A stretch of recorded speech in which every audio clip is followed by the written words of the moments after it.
nuclear weapons plants.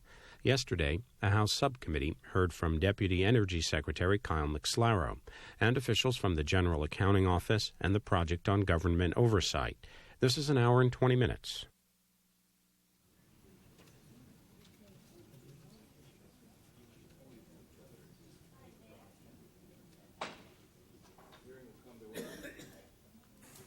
There we go. Hearing will come to order. The Chair would note that the record will remain open so that opening statements of any member who chooses will be incorporated into the record. Today, the subcommittee will review the status of security at the Department of Energy's nuclear weapons laboratories, nuclear weapons production facilities, nuclear storage facilities, and environmental cleanup sites. In the weeks since our DOE security hearing last March, Secretary Abraham has outlined several important initiatives to improve security. These initiatives address cybersecurity, the adequacy of the design basis threat, and several ideas to improve security workforce management and training. In my opening statement at the March hearing, I called for the Department to finalize plans to relocate nuclear materials stored at the TA-18 site in Los Alamos to more secure facilities at the Nevada test site. This has been a priority for the committee for several years. I am pleased with the Secretary's recent announcement that DOE and NNSA will relocate Category 1 and 2 nuclear materials out of TA-18 to the Nevada test site. Additionally, Secretary Abraham has announced the removal of special nuclear material from the Sandia pulsed reactor. I believe the consolidation of nuclear materials from many sites to a few sites is a critical element in any comprehensive security plan, and I hope the Department and NNSA will follow through on these initiatives. I also hope the Department will develop a comprehensive, complex-wide plan that identifies multiple opportunities for nuclear materials consolidation. The security initiatives announced by Secretary Abraham last Friday demonstrate a serious commitment from the top of the Department to tackle many important security challenges. I believe the commitment expressed by Secretary Abraham and Deputy Secretary McSlarrow is real. However, in order for these initiatives to be fully implemented, the commitment for change at the top needs to translate and find acceptance throughout DOE, throughout NNSA, and throughout the federal security workforce at each laboratory and at each nuclear facility. In order for the Secretary's initiatives to succeed, each site contractor and their multiple layers of subcontractors will need to jump on board. This is not an easy task. In our prior work, the subcommittee has discovered a management culture at many DOE sites that is resistant to change. The management approach at these sites has not fully adapted to the post-Cold War world. Simply put, they don't want to change the way they do business. Where it exists, the Secretary will have to break through this culture of resistance in order to implement these security policies and procedures. I look forward to hearing from Ambassador Linton Brooks, Administrator of National Nuclear Security Administration, on what he will do to ensure that the Secretary's initiatives are fully implemented. In the coming months, I expect this subcommittee will continue its oversight to track the progress on Secretary Abraham's initiatives. After today's third panel, I plan to move the hearing to a secure room where we can continue to discuss security matters in closed session with the DOE and GAO witnesses. I look forward to today's testimony. We will begin by welcoming our first panel, consisting of the Honorable Kyle M. McSlarrow, who is accompanied by Ambassador Linton Brooks, Administrator of the National Nuclear Security Administration, and Mr. Glenn Podonsky, Director, Office of Security and Safety Performance Assessment, and in the audience is also Mr. Dave Garman, Acting Undersecretary, who is with us as well. And so we welcome you, gentlemen. We have you know that under the rules of this subcommittee that we take our testimony under oath, and I would ask if any of you object to giving your testimony under oath. No. Seeing that you have no such objection, I would inform you that you are entitled to be represented by counsel. Do any of you wish to be represented by counsel? Okay. Mr. Bass, do you have an opening statement? All right, we welcome you. And in that case, if the witnesses would stand and raise your right hands.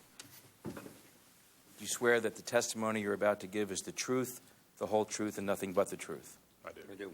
Okay. You are under oath, and Mr. McSlower, we look forward to your testimony. Okay. Mr. Chairman, thank you for inviting me to testify today about the Department of Energy's ongoing and planned security initiatives. As you noted, I'm accompanied by Ambassador Brooks and Mr. Podonsky, and I will just summarize testimony that I'd like to submit in full for the record, really on all of our behalf. Last Friday, as you noted, Secretary Abraham delivered a major speech outlining his vision for the Department's future protection program. Although the Secretary's speech focused on the future, the initiatives he announced are just the latest in a series of changes that have been the product of almost continuous review over 3 years. And I'd like just to highlight a few of those changes. First, and most obviously, immediately on September 11th, we imposed an elevated security condition, or SECON, and increased physical security at all DOE facilities with particular attention to our most sensitive targets. Today, we remain at a heightened state of alert. Last year, we instituted a new design basis threat, which has and will influence our security posture dramatically. The new DBT requires significant upgrades to protection systems at all DOE sites and is reflected in a substantial increase in our FY 2005 budget request to Congress. But we are moving quickly to implement DBT requirements where we can now. Therefore, the Secretary recently proposed a $55 million 2004 reprogramming. The Department has also made and recommended structural changes to enhance its security and counterterrorism capabilities. Based on an extensive review in 2002, we found that the current bifurcated counterintelligence functions between DOE and the National Nuclear Security Administration could be an impediment to coherent and effective counterintelligence activities. We believe this must be corrected, and therefore we've proposed legislation to the Congress to consolidate counterintelligence in one office, reporting directly to the Secretary. Also in 2003, the Secretary established the Office of Security and Safety Performance Assurance, which Mr. Podonsky heads. The SSA is now serving as the Department's primary catalyst for increasing the timeliness and effectiveness of protection program upgrades and ensuring that appropriate technologies can be deployed where and when needed. Mr. Chairman, I'd like to just briefly outline the initiatives announced by Secretary Abraham, if I could, last week. The first set addresses information security and technology. We've directed the Office of Security and Safety Performance to expand performance testing of DOE information systems, including the use of red teaming, no-notice vulnerability scanning and penetration testing of unclassified information systems, and expanded testing of classified systems. Second, he announced a cybersecurity enhancement initiative that, among other things, will ensure instantaneous dissemination of cyber threat information throughout the Department and select and deploy expanded intrusion detection systems to rapidly identify potential hostile cyber attacks. Third, we'll work toward a more secure approach for classified desktop computing. We propose an initiative to move to diskless workstations for classified computing over the next 5 years, at which point no insider would be able to transport classified data in electronic form outside of the site on physical media. All physical media will be controlled under two-man rule in central locations. And fourth, as you know, we have experienced a number of problems with lost keys and key cards. This is not only unacceptable, it is also unnecessary. We intend to do away with the use of mechanical keys as an element of our protection systems. I'd like now just to turn to our responsibilities for safeguarding special nuclear material, which you mentioned, Mr. Chairman. Let me begin by strongly emphasizing that these materials are often closely tied to ongoing missions that are critical to our national security. But we do have to be mindful of the risks. We have a responsibility to balance the important work we do at our facilities, which is often critical to the war on terror, with protecting these very same facilities against the threat of terrorist acts. Ultimately, we need to reduce the number of sites with special nuclear material to the absolute minimum, consistent with carrying out our missions, and to consolidate the material in each of those sites to better safeguard that material. We are already moving forward to consolidate nuclear materials. We've accelerated a number of projects to close sites more quickly than previously thought possible. And in the meantime, we're considering other opportunities for consolidation. Mr. Chairman, you mentioned the Sandia Pulse reactor, which in 3 years will no longer be needed because computer simulations will be able to assume its mission. At that point, when the mission is complete, this reactor's fuel will be removed from Sandia National Laboratory. Another important activity is the construction of the highly enriched uranium materials facility at the Y-12 National Security Complex in Tennessee. In the next several months, the Department will issue a new RFP for construction of this facility on an expedited basis. This consolidation will allow us to remove all the Category 1 and 2 special nuclear material from 2 buildings within the protected area, allowing us to shrink that protected area to about half its present size. As you noted, in March, the Secretary announced that we would remove all Category 1 and 2 material from Technical Area 18 at Los Alamos, and once this material has been moved, we will permanently end any use of TA-18 involving Category 1 or 2 special nuclear material. Finally, there have been a number of questions raised about other materials across the complex. The Secretary has previously told the Congress that we will conduct a review of the requirements for the weapons complex over the next 20 years. This study, which we expect to be completed early next year, will examine the implications of the President's decisions on the size of our stockpile, of the new design basis threat, and of the opportunities for consolidation that we are announcing today. As part of that review, we will consider whether certain essential work performed, for example at Lawrence Livermore, could be relocated to allow us to remove the Category 1 and 2 materials stored there. The Secretary has also directed that we explore whether we can downblend substantial quantities of our HEU holdings. NNSA will conduct a study to assess the downblending of large quantities, perhaps as much as 100 tons, of the HEU stored at Y-12 and to assess the programmatic impacts of such a large campaign. Finally, in addition to enhancing technology and consolidating materials, we need to address what we must do to build a modern, efficient, effective guard force able to meet 21st century threats. The threat change most visible to us is reflected in the revised DOE design basis threat that we issued last year. This policy requires us to prepare to fight and defeat an adversary force much larger than we previously thought. However, we intend to review and refine the threat and our responses to it. We have therefore directed the NNSA Administrator and the Directors of the Office of Security and Safety Performance Assurance and the Office of Intelligence to re-examine the DBT and the intelligence data supporting it and report back in 90 days. Moreover, the Secretary is requiring that this type of reassessment take place on an annual basis. Which brings me to the protective force itself. In the aftermath of 9/11, we've all admired the elite military units defending our country, units like the Delta Force, the Rangers, or the SEALs. Today, we have units among the DOE protective forces that meet the same high level of excellence. But we foresee a future in which we have transformed all of the protective forces that have direct responsibility for the protection of our most sensitive assets, such as Cat 1 and 2 materials, into a force with that kind of elite mission focus. Achieving this vision may be a challenge, but we must have a common standard of excellence throughout our protective forces. There are a number of alternatives we are considering, and since the stakes are so high, the Secretary has insisted that everything be on the table.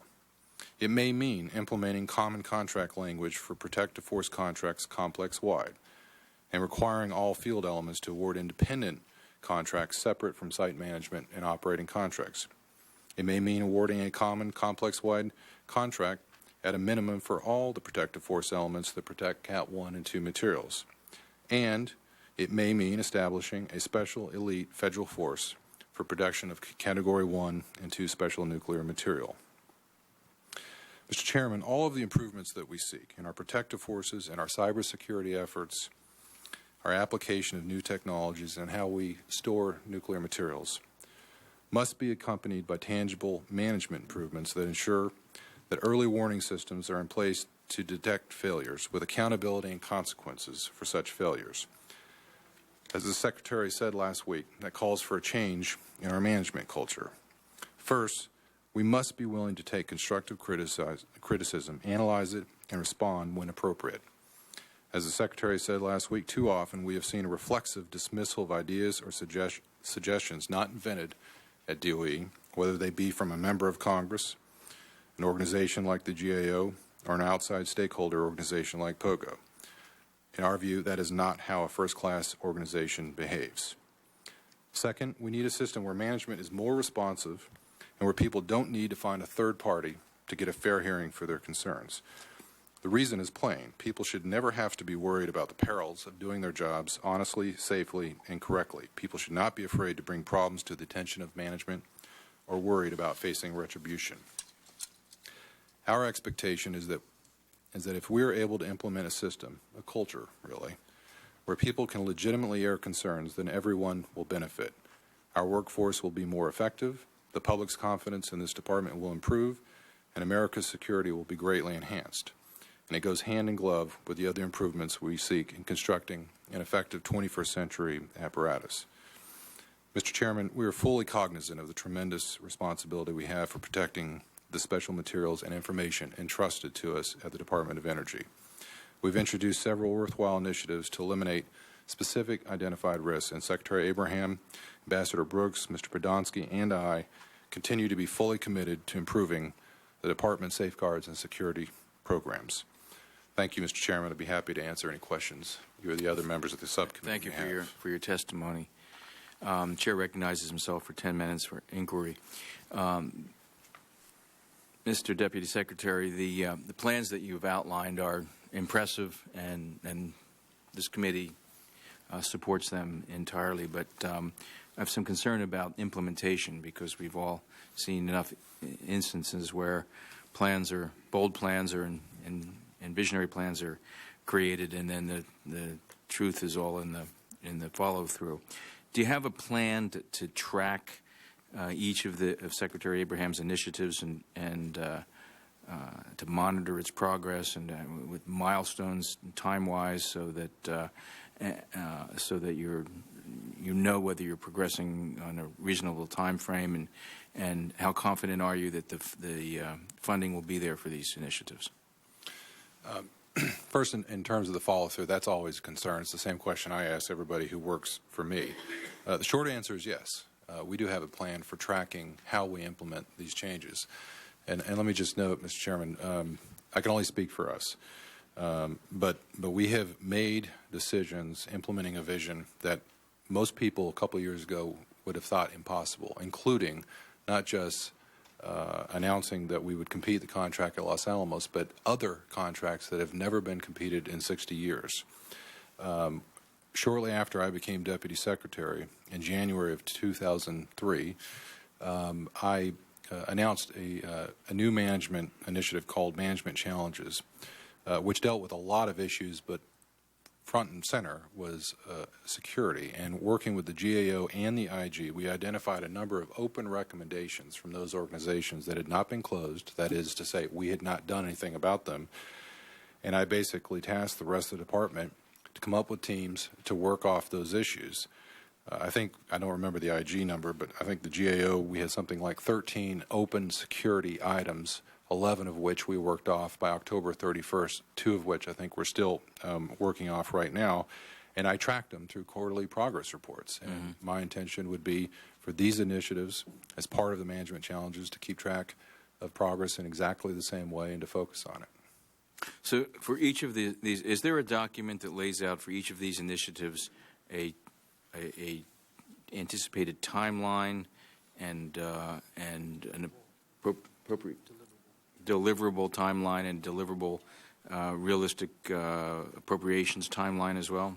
There are several documents, none of which would actually be the kind of document that you and I were just discussing, which is very specific deliverables on a month-by-month basis. We know what the timeline is the Secretary has given us. We know what the task is. We're forming the teams right now to come up with those plans. But the next couple of weeks, we will have such a document. And I realize I didn't answer your question on the funding. One of the reasons we announced these initiatives now was to help inform the 2006 budgeting process, which is actually beginning for us, at least, internally within the administration in June. So part and parcel with actually doing the analysis and the studies, we obviously have to come up with the funding requirements, and the Secretary has laid down his commitment, and so that's our intention, is to have the funding necessary to meet those requirements. Can you deliver to this subcommittee in the next 2 or 3 weeks the documents that you just described that will be available in the next 2 or 3 weeks, and that's the hard timetable of deliverables? I'd be pleased to. Okay, we appreciate that very much. Do you have a commitment from the NNSA to implement the initiatives as well? Yes. Ambassador Brooks can speak for himself, but let me just say, the great thing about working at DOE, Secretary Abraham and I and Ambassador Brooks, our team. We don't always agree. We argue a lot. But once the Secretary makes a decision, Ambassador Brooks and I salute and move out. Mm-hmm. Mr. Brooks, do you have any, can you comment on NNSA's commitment to this plan, and whether NNSA will have its own documents that lay out a chronology, a timetable of deliverables? Obviously, I support the Secretary's plan. I helped develop it. We're in various stages of getting specific timetables now, and that'll be part of the package that you see from the Deputy Secretary, and we're completely committed to carrying out these ideas. Okay. Deputy Secretary McSlower, we had a representative from, is it pronounced Wickenhut, testify at our last hearing in March. I believe that if that Wickenhut representative were here today, he would be opposed to Secretary Abraham's plans to federalize the security workforce. Can you explain to me how a federalization of the contractor security workforce would improve security at DOE sites? I have no doubt that Wickenhut would oppose it. But first, let me just say, we've not made a decision. What the Secretary has said is we need to take a look at how to improve the force. One of the frustrations that we have had when it has come to security issues has been accountability. How do you reach down and make sure that the changes necessary to be made can be made? It's an unusual thing when you think about the nuclear weapons complex, that it has been essentially contractor operated for 60 years, including security, including the types of things that to the uninitiated you would think were inherently governmental. So while we're not going to prejudge a decision by the Secretary on any recommendation he would make to Congress, our review of these sets of issues is that at least for Cat 1 and 2 special nuclear materials, and perhaps in some other instances, much as we do today with the transportation of nuclear materials, might be better served by a force that's a long-term professional federal force with a well-understood career track that can attract the finest. And that is not to detract at all from the existing contractor personnel that we have today. The question is not whether or not today we have anything less than the best. We believe we do. The question is, can we get to another level to reduce risk? The Secretary identified Lawrence Livermore National Laboratory, where nuclear material can be removed and sent to a more secure location. Considering the proximity of Livermore to surrounding residential populations, shouldn't remove and consolidate these excess materials as soon as possible? There are two different materials at issue. One are the materials that are designed that are critical to the mission work that's taking place at Livermore today, and the other, and Livermore is not the only place, is part of a mosaic of what I often call a Rubik's Cube of nuclear waste, excess materials that we are working with a lot of states to try to resolve what permanent storage or disposal facilities would look like. We have not yet been able to conclude that for the material specifically at Livermore, but it's something that we're actually working on, hopeful that we can resolve, at least in terms of the material that's excess today. The problem is that that if you were to have a real impact in terms of the security at a site like that with special nuclear material, and this is don't want to be dogmatic about it, but just as a general rule, if you take 4x of a quantity of material and go down to 2, you probably haven't resolved your problem. You have to go from 4 to 0 to meaningfully change the security posture. So that second piece, which is looking at the mission need, is what might make a difference in the future. And again, I don't want to prejudge the Secretary's recommendation on that, but that's something that we'll look at.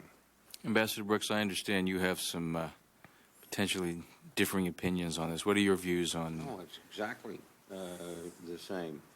And in the near term, if you're going to maintain any material at Livermore, you have to be able to secure it.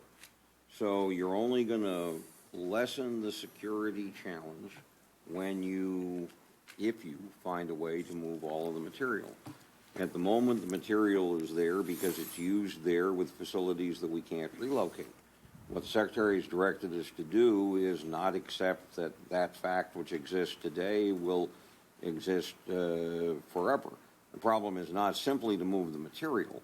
You can move the material, but you can't move the capabilities to perform stockpile stewardship on the materials. So you have to find a way to do that. That's what will take time. But the basic premise is, first of all, as a general rule, you ought to get rid of whatever you can get rid of, because we ought to reduce the plutonium holdings of the United States that we don't need.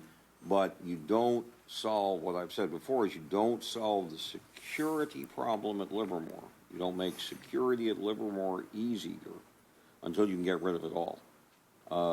Because as long as there's enough for a single weapon, you've got to guard it with the same ferocity that you would guard a couple hundred kilograms. But I don't believe there's any difference in opinion between what I think and what the Secretary thinks and what the Deputy thinks. Okay. What do you think, Mr. Budonsky? Mr. Chairman, I've testified before your subcommittee, and I'd like to say again that I've worked for 7 secretaries. I've been here for 20 years and 2 months. And I would tell you that I've seen past reforms that were very reactive and didn't get followed through on. And what I've seen in the Secretary's initiatives that the Deputy Secretary has just spoken about, they were very systematic, thoughtful, and I'm guardedly optimistic that the Department will be able to carry them through, because there will be effective plans and accountability. Now, the reason I say I'm guardedly optimistic, because I have watched the current leadership of the Department take the management challenges that Deputy Secretary McSlero talked about, and I've watched the Department take the GAO and IG findings and take them into more than just paper, but convert them into action. I've seen this Department put out a lot of paper and not always a lot of action, and I've seen nothing but action in the last 3 years. And that is impressive. I'm specifically interested in what you think about moving the materials from Lawrence Livermore. Specifically with Lawrence Livermore, as you know, we've overseen the department for a number of years, and we believe that making the footprint smaller in the holdings at Livermore as well as the other sites in the complex is something that needs to be done. One of the management challenges... Do you buy the going from 4X to 2X, which is making the footprint smaller but not necessarily vanish, does add to security or does not? Well, it would definitely add to security to do away with the nuclear material, but I would have to yield to the program office to say how much of the material they need. We do know from our inspections that they do not need all the material that they currently have on site. Whether they could go down to zero or not, only the additional studies would be able to tell us that. But clearly, reducing the holdings not only at Livermore but throughout the complex is a goal that the consolidation is all about. Okay. My time has expired. The gentleman from New Hampshire, Mr. Bass, is recognized for 10 minutes. Thank you very much, Mr. Chairman. Deputy Secretary McSlero, as you know, guards and guns are not the only way to enhance security around nuclear facilities. There are technologies out there that can improve security and multiply the effectiveness of the security force. One which comes to mind is vapor trace and ion detection technology. Does each nuclear facility have a plan to deploy the best available off-the-shelf technologies at their sites? I'm going to defer to these folks on specifics because they'll know a lot more about it than I. But let me just say this. Your point is exactly right on. I didn't summarize in the testimony, but in the fuller statement, you'll see that the Secretary also announced an initiative to deal with moving, not just off the shelf, but announcing a blue sky look at the advanced technologies that aren't on the shelf yet that we can start deploying exactly for the point that you raise, which is it's a multiplier effect. Because one of the vulnerabilities, not in the sense of security or safety, but just in the sense of management, is the fact that we have been in history forced to rely too much just on throwing more bodies at the problem. So DOE is one of the largest R&D technology agencies in the country. We do a lot of security technology in-house, let alone what's off the shelf. So we should be able to convert that into an asset to strengthen our security posture. You want to? Yes, sir. Technology is clearly the future for the protective safeguard security posture of the department, not just relying on gates, guards, and guns as you talked about. Not all the sites have moved aggressively towards technology. There's a long-range plan that needs to be implemented and discussed further, and that's what Ambassador Brooks and I have been charged to do under this Blue Sky project that Deputy Secretary McScalero just mentioned. Over the years that I've been in the department, we've always been responsive to events with more manpower, and that's traditional with security. The department has had technological reviews in the past, but we've never applied the technology consistently across the sites. One of the things that the Secretary and Deputy Secretary did by creating the new office of SSA that I'm the director of is we're combining our oversight activities together with our security policy group that also is responsible for technology R&D, and so that we can put out more technology at the sites that need it. This has not been done previously. In only one case do we have new technology recently applied, and that was at one of Ambassador Brooks' sites at Y-12. Ambassador Brooks? I'm not entirely happy with the pace at which we're deploying technology. We've got some good things that we've actually done. We've got some good things that we've decided to do, but I suspect there's more. Among the things that we're going to do, the Secretary has already announced a couple. One is this idea of keyless security. That both is a benefit directly, but it's also a benefit in you spend enormous time and energy and management preventing yourself from losing accountability of keys. At Y-12, we're looking at remotely operated weapons, and that is a significant force multiplier.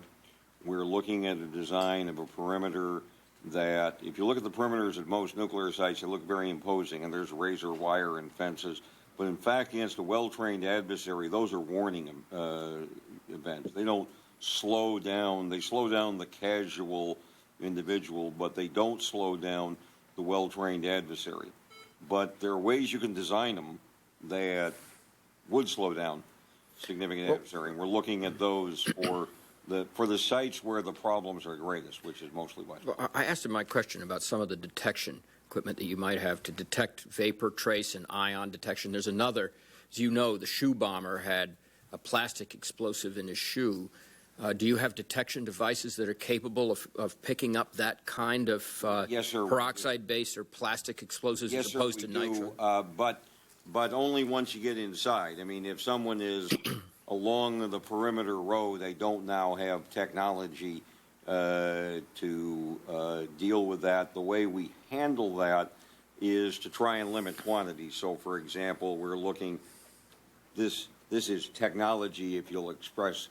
If you'll let me use the term very loosely, you look, for example, at a barrier such that only a car can get through, and that's a simple defense against truck bombs, or at least. Do you have any devices that detect this stuff? We have devices internally that detect. I mean, inside the building, but not around the perimeter. If someone tries to bring it inside, I'll have to I don't think we've looked at the question of using it around the perimeter circle. Is there technology in existence that does detect that? There is technology. What I don't know is false alarm rate, and I'll have to get you a more thoughtful answer on that, sir. I don't think we've looked at it. At least I've not seen an analysis that lets me give you an intelligent answer. Right, fair enough. Fair enough. Ms. Nazaro will testify after you folks, and she points out in her statement that the threat identified in the department's new DBT in many cases is, quote, less than the threat identified in the intelligence community's postulated threat, end of quote. Why is this so? This is so because the two documents were designed for different purposes, and so they came up with different answers. The postulated threat was a speculative document that looks worldwide and it looks 10 years in the future. As a result, it has to consider situations in which there is a local government that is either friendly to or at least indifferent to terrorists, in which there is population support for terrorists, in which there are nearby sanctuaries. And in that kind of situation, it came up with a certain number. The analysis that we did is limited to the continental United States, where there's not societal tolerance, there's not governmental tolerance, there's not sanctuaries. And so it is not surprising that we came to different conclusions. We can get this afternoon into some specifics about why the particular number that's why in general our number is less than the postulated threat. We can get into some specifics about exactly what numbers we use and why we believe they're acceptable in closed session, sir. Has the 2003 design basis threat assessment raised or lowered the caution given to site entries and exits relative to all other risks? I'm not absolutely sure I understood the question. Well, is the DBT assessment, has it changed in any way your assessment of the threat that is posed to entry points around nuclear facilities, or is it the same before as after? It's significantly increased it because it's a significant increase in the size of the threat, and much more importantly, and the postulated threat makes this point as well, in the capabilities of the threat. So now you have to look at breaching of perimeters. My personal opinion is that people who want to get inside don't go to entry points where the guards are. They try to find ways to get inside without that. So I think that our emphasis in training, and I'll defer to Mr. Podonsky for his emphasis in exercises, is not so much people running through manned posts, but people running through between manned posts or trying to sneak in, because that just seems like a more as long as I would agree, except to the extent that people can get in without sneaking, because you can't detect what they have. Yes. And they know that, and that's the kind of I don't know what you'd call it, a low-grade threat that could really cause some damage. I'm not talking about, the intelligence community postulated threat indeed does carry these things out to the extreme. But what's most likely to happen is somebody's going to, like the shoe bomber's going to try to get in there and blow something up, and you won't be able to know that he's. Well, yes, sir. But let me walk through. The shoe bomber comes up to one of my sites. First of all, he doesn't get in because he doesn't have clearance or he doesn't have business. If he does get in, he's escorted, and now he's still not where if he blows something up. I don't mean to minimize what happens, but he's not where he's at any risk to nuclear material. When he gets ready to go into nuclear material, then he goes through another series of detectors and once again is escorted so that the odds of that individual being to get to a point where, by stealth, where he can do damage is, I believe, quite low. That's not how I do damage if I were trying to do damage to my site. Okay. Very well. Mr. Chairman, I'm going to yield back. Just to conclude, the question is whether or not the safety systems that these facilities have are keeping up with the technology that would allow somebody under difficult circumstances but still get in undetected. And it's important that as we assess the safety around these nuclear plants, that we understand that things are changing fast. You suggest I got to look at why. Okay, thank you. I yield back, Mr. Chairman. Chair, thanks, gentlemen, and has an additional just two questions. For Deputy Secretary McSlarrow, the department has committed to fully implementing the May 2003 design basis threat at all sites by the end of fiscal year 2006. Do you still expect to be able to do that? I do. It's a challenge.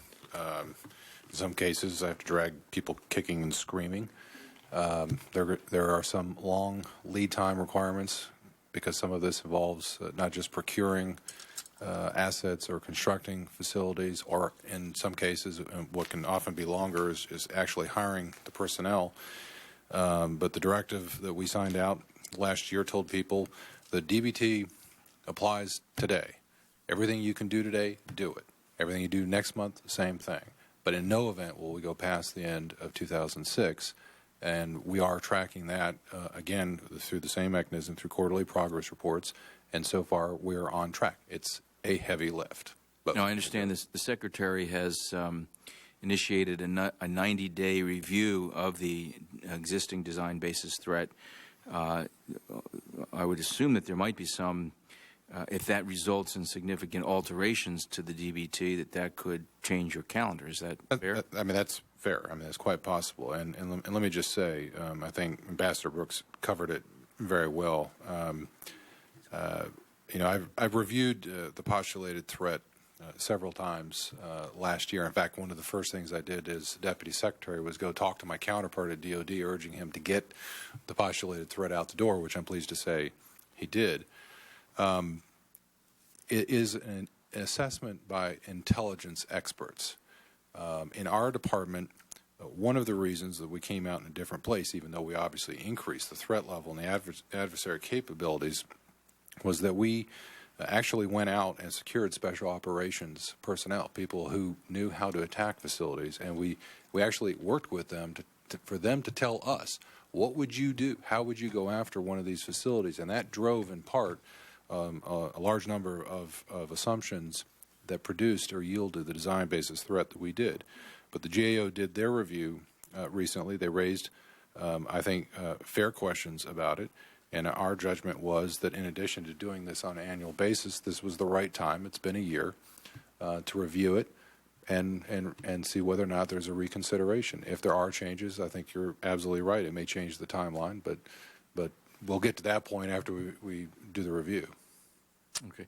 Now, you have quarterly, you are given or you issue quarterly reports on progress on DBT? Yes. Is that something you can share with the committee? Yes, sir, we can. Okay. Would you make that? Some of it may be classified, but we're happy to do that. If you could figure out how to build into your process a system that would trigger sharing of that on a quarterly basis with the committee, we would appreciate it very much. Please do. Mr. Secretary, Secretary Abrams has committed to removing and consolidating Category 1 and 2 materials out of TA-18 at Los Alamos, and he also announced plans to remove nuclear materials from the Sandia site. I'm pleased with these announcements, but when will DOE develop a comprehensive, complex-wide plan for consolidating nuclear materials? The plan for complex-wide will be part of this look that I mentioned in the testimony that will take place over the next year. It's something we've actually parts of it we've already been looking at. And in some instances, the nature of consolidation materials has tended to be a function of the environmental management program, the closure of sites where there are no longer ongoing missions. The Secretary's point to us was we now have new data. We have changes in the stockpile plans. We have obviously a new design basis threat. We now need to take all of this together and look at that over the next year to yield a plan for the future for something that will essentially govern what DOE will look like over the next 20 years. Okay, so Mr. Secretary, Ambassador Brooks, Mr. Podonsky, we thank you for your testimony at this phase of the hearing. I think the American people should be pleased to know of the work that you are so diligently doing to make sure that our nuclear sites are secure and defensible. And we will now excuse you until we get to see you again at the closed and classified portion of the, Thank you, Mr. Chairman. hearing. And I would now call forward the second panel, consisting of Ms. Robin Nazaro, Director of the Natural Resources and Environment, Director of Natural Resources and Environment for the General Accounting Office, who is accompanied by Mr. James Knoll, Deputy Director for Natural Resources and Environment. Is it Knoll or Noel? Noel. Thank you. Noel. Thank you. Welcome. Thank you both for being with us this afternoon. As you heard me say to the previous panel, this Oversight and Investigation Subcommittee takes its testimony under oath. Do either of you have any objections to testifying under oath? Okay. No, you are entitled to be represented by counsel. I suspect that you don't choose to be represented by counsel this afternoon. In that case, would you stand and raise your right hands, please? Do you swear that the testimony you're about to give is the truth, the whole truth, and nothing but the truth? Okay. Thank you. You are both under oath. And Ms. Nazaro, you are welcome to give your opening statement. Thank you, Mr. Chairman. Thank you, Mr. Chairman and members of the subcommittee. I'm pleased to be here today to discuss physical security at the Department of Energy and the National Nuclear Security Administration within DOE. A successful terrorist attack on a site containing nuclear materials or nuclear weapons could have devastating consequences. Because of these risks, DOE needs an effective safeguards and security program. A key component of such a program is the Design Basis Threat, or DBT, which is a classified document that identifies the potential size and capabilities of terrorist forces and is based on the postulated threat and intelligence community assessment of potential terrorist threats to nuclear weapons facilities. Following the September 11, 2001 terrorist attacks, we reviewed physical security at DOE sites that have Category 1 special nuclear material. These material include specified quantities of plutonium and highly enriched uranium. We looked at a number of issues, such as DOE's immediate response to the terrorist attacks of September 11th and its efforts to develop and issue the new DBT. Today, I'd like to focus on the implementation of the new DBT that was issued in May of 2003. Specifically, my testimony focuses on our analysis of the higher threat contained in the new DBT and the remaining issues that we feel need to be resolved in order for DOE to fully defend against the threat contained in the DBT. With respect to our analysis of the 2003 DBT, we have two areas of concern. First, while we found that the new DBT is substantially more demanding than the previous one, the threat contained in the 2003 DBT is less than the threat identified in the postulated threat, as you identified. Or in other words, DOE is preparing to defend against a significantly smaller group of terrorists, and only for its sites and operations that handle nuclear weapons is DOE currently preparing to defend against an attacking force that approximates the lower range of the threat identified in the postulated threat. For its other Category 1 special nuclear material sites, which may have improvised nuclear device concerns that, if successfully exploited by terrorists, could result in a nuclear detonation, DOE is only preparing to defend against a terrorist force that is significantly smaller than was identified in the postulated threat. Our second concern with the 2003 DBT is that the Department's criteria for determining the severity of radiological, chemical, and biological sabotage may be insufficient. For example, the criterion used for protection against radiological sabotage is based on acute radiation doses received by individuals. This may not fully capture or characterize the damage that a major radiological dispersal might cause.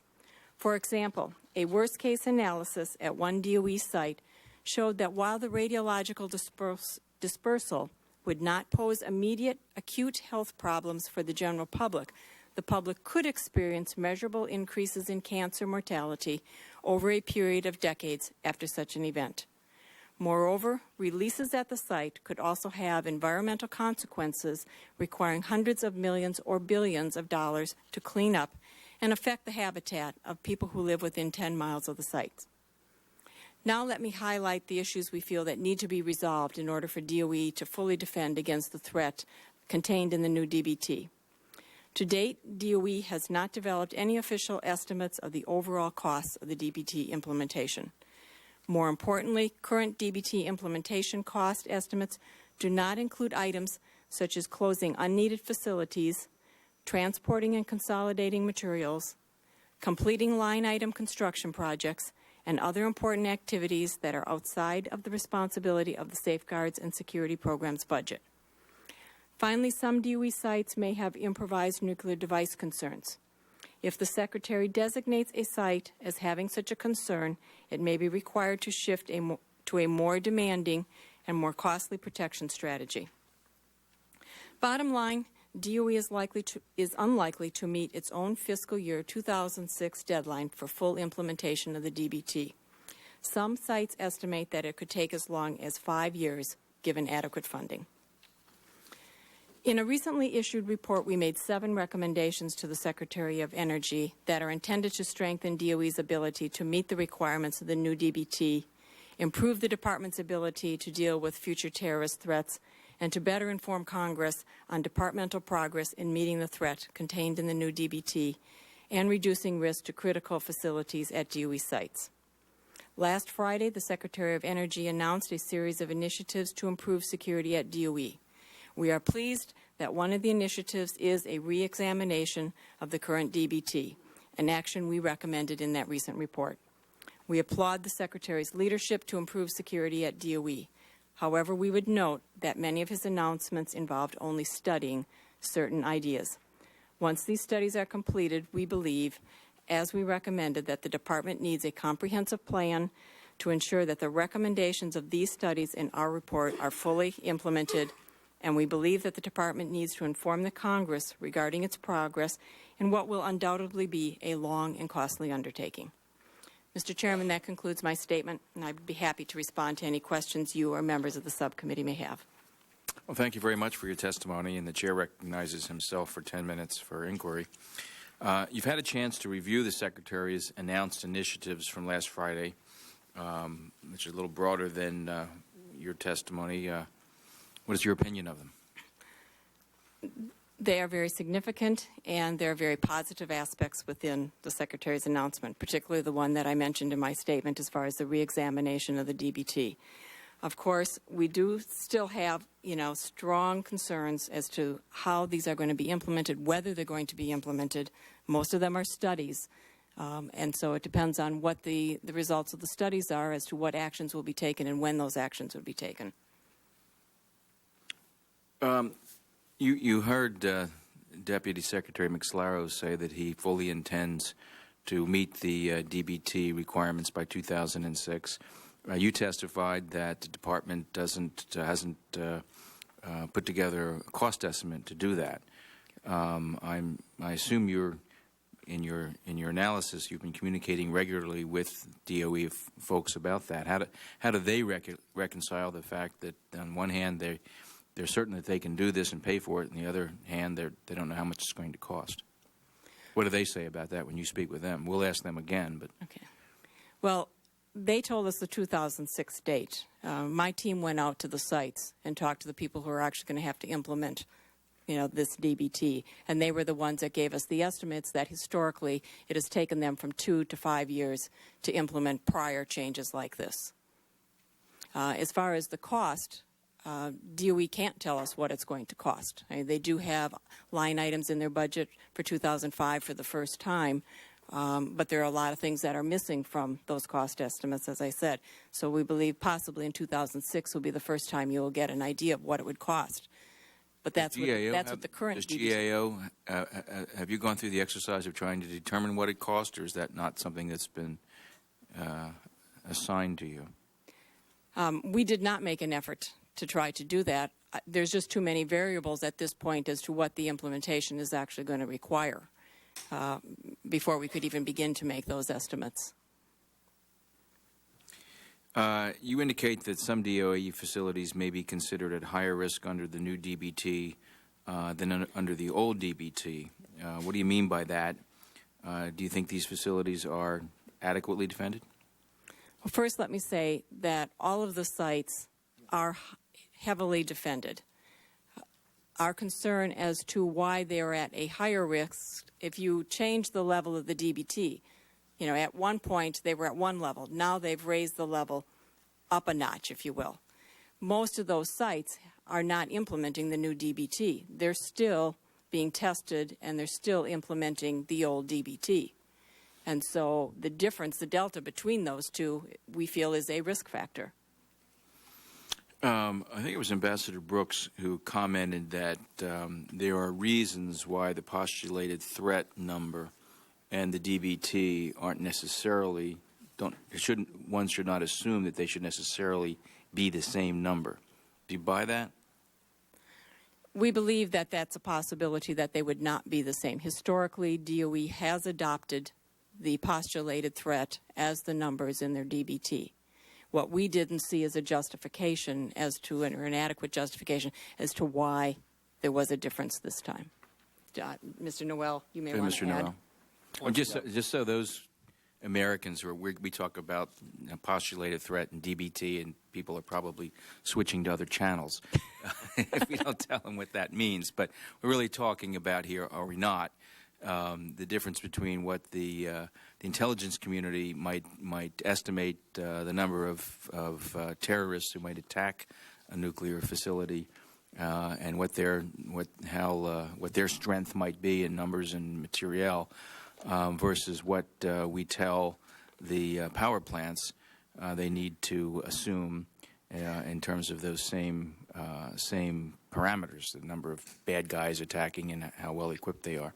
Mr. Noel, would you care to comment? Yeah, I think the difference that we saw was when you looked at the past postulated threats, and we went back through history, there was a distinction that was made between the continental United States and outside the continental United States. And the assumption was that if you were protecting, say, a nuclear weapon in Germany, that you would have to protect against a higher force than you would a nuclear facility here in the United States. This postulated threat did not make that distinction and came up with a threat that applied worldwide. So our view was that then that should also apply here in the United States, as the September 11th clearly demonstrated. And then we began to look at how did that postulated threat compare to the design basis threat. The other thing was, historically, they were the same document. The numbers that were in the postulated threat, the department assumed as its numbers, and it was in this case that they departed from that. And we could talk some more about the details in the closed session. What can you tell us, if you can, about, I'm curious to know what other nations do, what other countries do in this regard. Are, as far as you know, if you do, maybe you don't, it's not you're not the European GAO, but in your research, have you learned whether counterparts in Western Europe, for instance, in the Soviet Union, or Russia, I should say, Japan, do they operate? Do they protect their power plants against terrorist attacks and using similar means to ours? That is, having a design basis threat and postulating the threat and so forth. I don't have any information, Mr. No, Noel. we didn't look at that, Mr. Chairman. Okay, all right. The chair would yield to the gentleman from New Hampshire, Mr. Bass. Thank you, Mr. Chairman. I would doubt very seriously that Russia has as sophisticated a system for defending for guarding their nuclear stockpiles. It's been a subject of some debate over the last few years. Ms.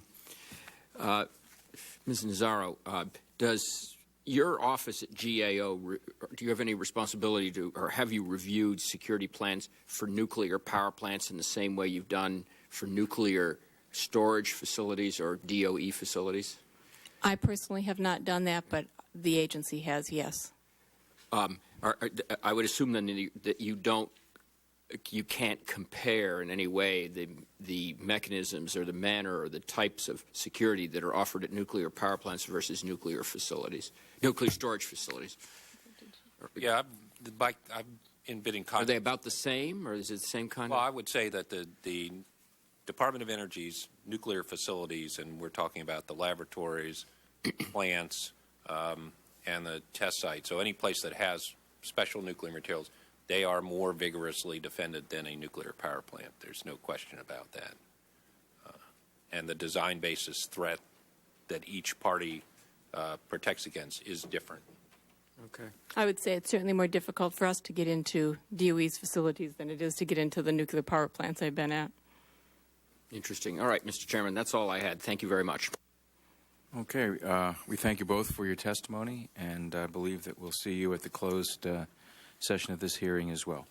The Chair would call forward our next witness, Ms. Danielle Bryan, who's the Executive Director, Danielle Bryan, who's the Executive Director on Nuclear Security for the Project on Government Oversight, located here in Washington. Welcome. Good afternoon. Thank you, Chairman. Thank you for being with us.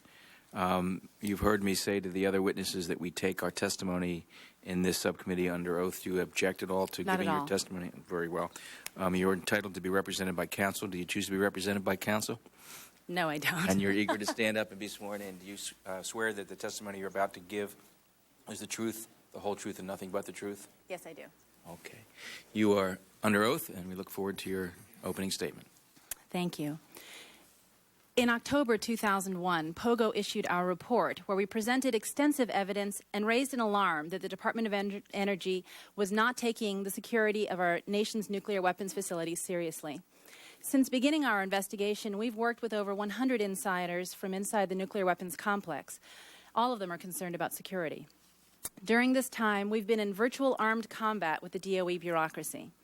In the post-9/11 era, it is extraordinary how hostile the DOE has been to suggestions that would frankly just increase security while significantly reducing costs. In January 2004, Secretary Abraham, Deputy Secretary McSlaro, and Oversight Director Glenn Podonsky began a dialogue with us regarding our recommendations for security upgrades. Since then, we've been cautiously optimistic that DOE may be turning the corner. Friday's speech by the Secretary further reassured us.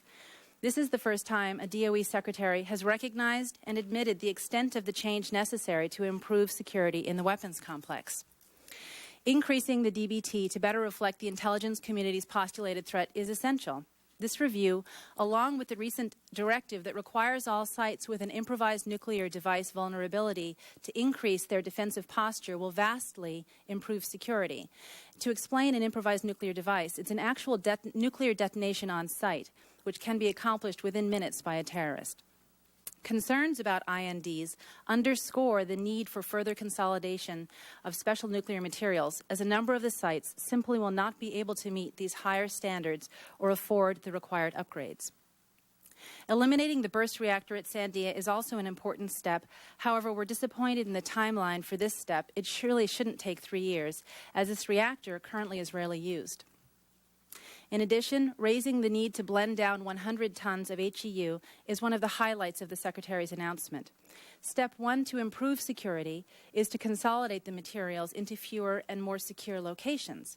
But Step 2 is to blend down the excess HEU and immobilize the excess plutonium so that they no longer present such an attractive target to terrorists. We are not sanguine that the Secretary's agenda will become a reality. He will need to fight the weapons complex bureaucracy, its contractors, and its handmaiden, the National Nuclear Security Administration, which wants to protect the status quo at all costs. The NNSA has repeatedly proven itself eager to place the lab's interests over the nation's security interests. Of course, the most obvious example of this is Los Alamos National Lab's TA-18. In 2000, which is now 4 years ago, then Secretary Bill Richardson ordered the removal of Category 1 and 2 special nuclear materials from this site. Since then, the foot-dragging by NNSA and Los Alamos has been award-winning. While POGO was heartened by the April 1st recent announcement reaffirming the move, our hopes were dampened after meeting with the head of the weapons complex, Dr. Beckner. Despite Secretary Abraham's intentions that the materials be out of TA-18 by 2005, Dr. Beckner informed us that NNSA only intends to move 50% of it. I would like to submit for the record a document dated April 9th of this year written by Dr. Beckner. It states, beginning in September 2004, just several months from now, NNSA will ship about 50% of the entire TA-18 programmatic SNM inventory to the DAF during an 18-month period.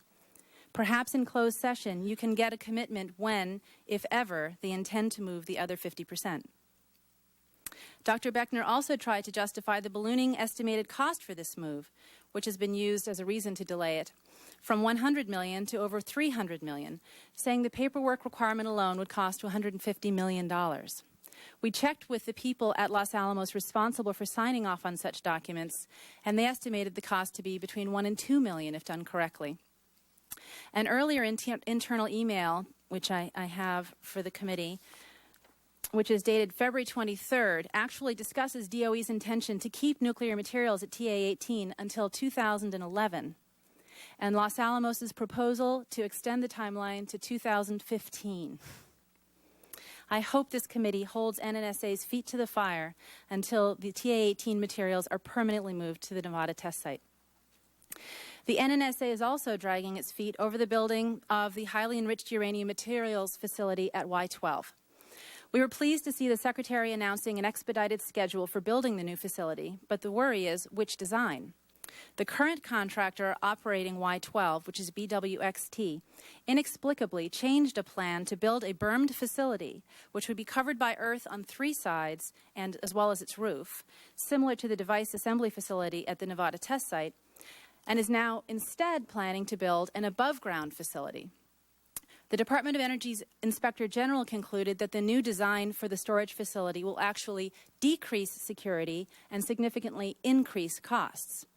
Project's costs have skyrocketed, going from an estimated $144 million to $253 million, while security features for this facility have been seriously degraded. All the security experts we have interviewed conclude that a bermed facility would be far more secure, yet NNSA has approved this above-ground design. The possible de-inventorying of Lawrence Livermore of its special nuclear materials is also heartening. These materials pose an unacceptable risk to the surrounding San Francisco Bay Area. The Livermore Guard Force cannot protect the plutonium and highly enriched uranium the way these materials are protected at other nuclear weapons sites. In light of the facility's vulnerabilities, POGO recommends that all weapons quantities of plutonium and HEU be de-inventoried from Livermore immediately. Any research that requires weapons quantities of SNM can easily be accomplished by flying the Livermore scientists to the Nevada test site, which is only a 1-hour flight away. This would dramatically increase security while saving about $30 million in annual security costs. Experts tell POGO, in fact, that the missions that are considered critical to the stockpiled stewardship program are completely redundant to those that are already being conducted at Los Alamos. We're concerned that this decision won't be made until early next year, though. Particularly troubling is that just 2 weeks ago, before another House committee, NNSA Administrator Brooks testified a position that appears to be in contradiction to the Secretary's announcement, saying that we can't move the research capabilities and processes that exist at Livermore. It is troubling that, in fact, rather than de-inventorying, the lab is now, and NNSA is actually discussing doubling the amount of plutonium to be held at Livermore. This is a sign of things to come. Furthermore, I'd like to suggest that there's a far more parochial interest in play with regards to Livermore. As a former Livermore official suggested, losing the special nuclear materials raises the specter of whether Lawrence Livermore Lab needs to exist as a weapons design laboratory at all anymore. I suspect the Bay Area community would be unhappy to hear that the lab is clinging to its plutonium and highly enriched uranium as an insurance policy to justify its existence. Finally, the Secretary acknowledged that whistleblowers have been forced outside the system, often suffering retribution for telling the truth, and there is need to be a change in the management culture. This is the third. Would you say that again? The Secretary acknowledged that whistleblowers have been forced outside the system, often suffering retribution for telling the truth. And I know your committee has held hearings with the whistleblowers from Los Alamos, for example. And he suggested there's a need for change in the management culture. But this is the third Secretary of Energy I've heard say this. What can we do to make it happen? Congress needs to at least pass the whistleblower protection legislation that was introduced by Congressman Markey as a first step. It's clear that secretaries with the best intentions cannot protect whistleblowers from the wrath of an angry bureaucracy. POGO is guardedly optimistic that Secretary Abraham and Deputy Secretary McSlarrow will be able to improve security at the nuclear weapons complex. However, these two officials have a limited time in office. The Office of Security and Safety Performance Assurance will be the entity left behind to oversee any improvements. Our concern is this office is doing important work, but currently is not given either the necessary independence or power to see this difficult job through. We think Congress needs to formalize its communications with this oversight office. In the end, it is clear that no change will happen without you, the Congress, providing vigilant oversight. I believe it will be some of the most important work you do. Thank you. Thank you very much for your testimony. And the chair would recognize himself for 10 minutes. Ms. Bryan, your testimony criticizes the NNSA for planning to remove only 50% of the Category 1 and 2 special nuclear material out of the TA-18 site. However, as I understand it, NNSA will remove 50% of the nuclear material from the TA-18 site, and this 50% includes all of the Category 1 and 2 material at TA-18. The 50% that would remain at Los Alamos will not include any Category 1 and 2 material. Do you have a different understanding than this? Yes, I do. Okay, yes, I do. And see if we can clarify this. Well, I can give you the document that describes that what is actually being delivered is 50% of the Category 1 and 2 materials. Okay. And that was a document that you asked. Would you identify that document? Is that the document that you asked to be April made part of 9th, the record before? 2004.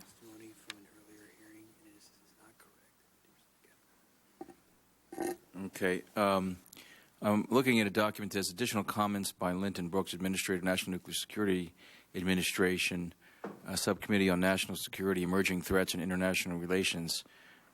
Testimony before the Committee on Government Reform of the House on April 27th of this year, which he reportedly said it is not correct that only 50% of the Category 1 and 2 material at TA-18 will be moved to the device assembly facility in Nevada.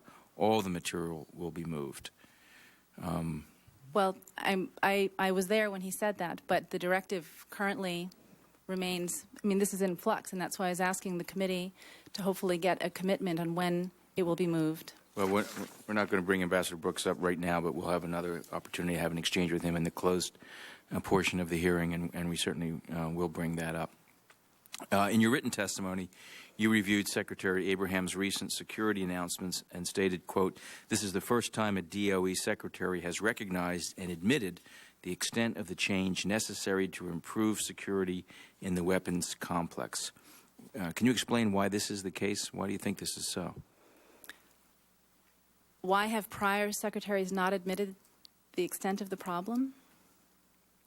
I don't know that I can answer that particularly. I don't know why they haven't in the past, but perhaps now, given post 9/11, the concerns have become more to the forefront of the public consciousness.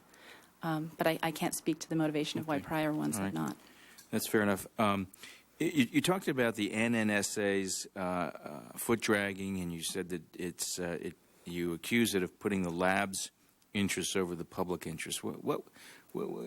Can you explain why you think that is the case? I don't mean in terms of the evidence. I mean, what is it structurally about the NNSA that would cause it to behave in that way? What would motivate? We've actually been trying to figure that out ourselves. I think part of it is it's a very insular system where you find the people at the NNSA often have come from the labs and they go back to the labs. And I think what you have is essentially a club of people who are protecting each other. Okay. You spoke of working with 100-plus insiders who have shared information with you that apparently they don't feel comfortable sharing with others in the Department of Energy. And you've spoke at some extent about whistleblower protection and so forth. Of the 100 or so folks, are they all DOE personnel? It's a combination of DOE personnel, contractors, and I would actually say that many of them have actually tried within the system. They certainly don't typically come to us first. Right, okay. So what you're saying that for the most part, these are people who have who at least claim that they've tried to bring their concerns to the department's attention and have either been rebuffed or not felt that there's been adequate response. Yes, certainly true. Okay. I would relinquish the balance of my time and recognize the gentleman from New Hampshire. Thank you, Mr. Chairman. Get your name here. Sorry. Danielle Bryan. Yeah, Ms. Bryan, sorry about that. The thing was in the way. You made a comment on page 7 that the Office of Security and Safety Performance Assurance will be the entity left behind to oversee improvements after secretaries are gone. Our concern is the office is doing important work, but currently is not given either the necessary independence or power to see this difficult job through. You made comment to the chairman's question about internal, I guess, the incestuous nature of the relationship between the labs and this agency. What kind of independence or power do you think would be necessary in order to have this agency see the job through? Thank you for asking me that question. We actually, in our report in 2001, recommended that office be removed from the Department of Energy entirely and be an independent office which would report to the Congress rather than working directly for the particular secretary that happens to be there at the time. And I think ultimately that is really the way to give it the independence that it needs. There are other models. For example, the Defense Safety Facilities, Defense Nuclear Facility Safety Board is an example of that.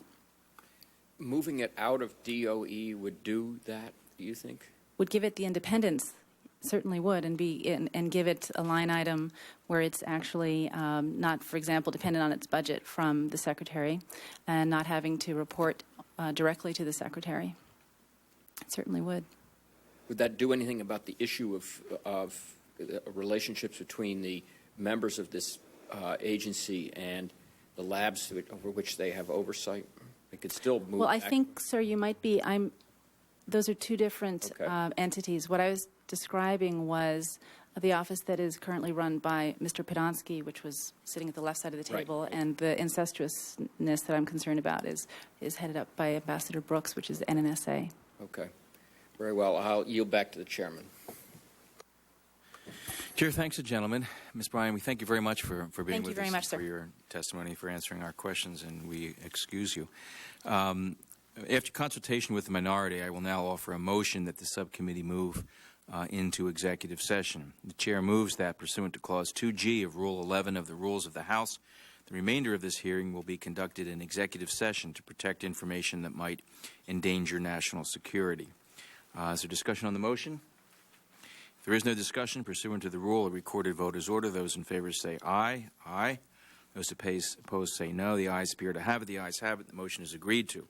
So we will reconvene in just a few short minutes in room 2218, and that portion of our hearing will be closed to the public and open only to our witnesses, the members and staff, to such members and witnesses who have the appropriate clearances. The subcommittee will recess.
Find out more about the 2004 presidential campaign at cspan.org.